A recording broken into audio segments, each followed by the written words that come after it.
Welcome to S N cars. ഇന്ന് S N cars കൊണ്ടുവന്നിട്ടുള്ളത് 2015 model i20 മാഗ്നാണ്. ഒരുപാട് ഫാൻസൊക്കെ ഉള്ള വണ്ടിയാണ്. അതേപോലെ തന്നെ നല്ലൊരു ഫാമിലി യൂസൊക്കെ ചെയ്യാൻ പറ്റിയ നല്ലൊരു ക്യൂട്ടായിട്ടുള്ളൊരു വണ്ടിയാണ് ഈ ഒരു i20 എന്ന് പറയുന്നത്. ഈ വണ്ടി 2015 മോഡലാണ്. സിംഗിൾ ഓണറിൽ നിൽക്കുന്നതാണ് ഇതിൻ്റെ ഒരു മെയിൻ ഹൈലൈറ്റ്. അപ്പോൾ കിലോമീറ്റർ അധികമൊന്നും റൺ ചെയ്തിട്ടില്ല. വെറും 61,500 കിലോമീറ്റർ മാത്രമേ റൺ ചെയ്തിട്ടുള്ളൂ. പെട്രോളാണ് വണ്ടി. നല്ലൊരു ക്ലീൻ വൈറ്റ് കളർ വണ്ടിയാണ്. അപ്പം 4 പവർ വിൻഡോസാണ്. അതേപോലെ തന്നെ വണ്ടിയുടെ ഇൻറ്റീരിയറൊക്കെ നല്ല ക്ലീൻ ആൻഡ് നീറ്റാണ്. സിംഗിൾ ഓണർ ആയതുകൊണ്ട് അധികം കേടുപാടുകളൊന്നുമില്ല. നല്ല നീറ്റ് ആൻഡ് വണ്ടിയാണ്, വെൽ മെയിൻറ്റെയിൻഡ് ആണ്. ഇപ്പോൾ അതൊരു വീട്ടിൽ തന്നെ യൂസ് ചെയ്ത വണ്ടിയാണ്, അപ്പോൾ അതുകൊണ്ട് കൊടുക്കുകയാണ്. അതേപോലെ തന്നെ പേപ്പറും കാര്യങ്ങളൊക്കെ 2030 വരെ ഉണ്ട്.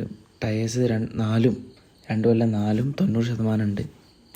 അതേപോലെ തന്നെ ഒരു റീപ്ലേസ്മെൻറ്റോ മേജറായിട്ടുള്ള ആക്സിഡൻസോ ഒന്നുമില്ല. സിംഗിൾ ഓണർ വണ്ടി ആയതുകൊണ്ട് അധികം ഒരു പ്രശ്നങ്ങളൊന്നുമില്ല. നിങ്ങൾക്ക് വന്ന് വണ്ടി കണ്ട് ചെക്ക് ചെയ്തിട്ടൊക്കെ എടുത്താൽ മതി. അതേപോലെ തന്നെ വണ്ടിക്ക് നമ്മൾ ചോദിക്കുന്ന റേറ്റ് എന്ന് പറയുന്നത് 4,20,000 രൂപ മാത്രമാണ്. അതേപോലെ അതിൽ 4 ലക്ഷം ലോൺ അവൈലബിൾ ആണ്. അപ്പോൾ വണ്ടി വാങ്ങാൻ ആഗ്രഹിക്കുന്ന ആൾക്കാരും അതേപോലെ ഡീറ്റെയിൽസ് അറിയാനൊക്കെ ആഗ്രഹിക്കുന്ന ആൾക്കാരുണ്ടെങ്കിൽ താഴെ കാണുന്ന നമ്പറിലേക്ക് കോൺടാക്ട് ചെയ്താൽ മതി.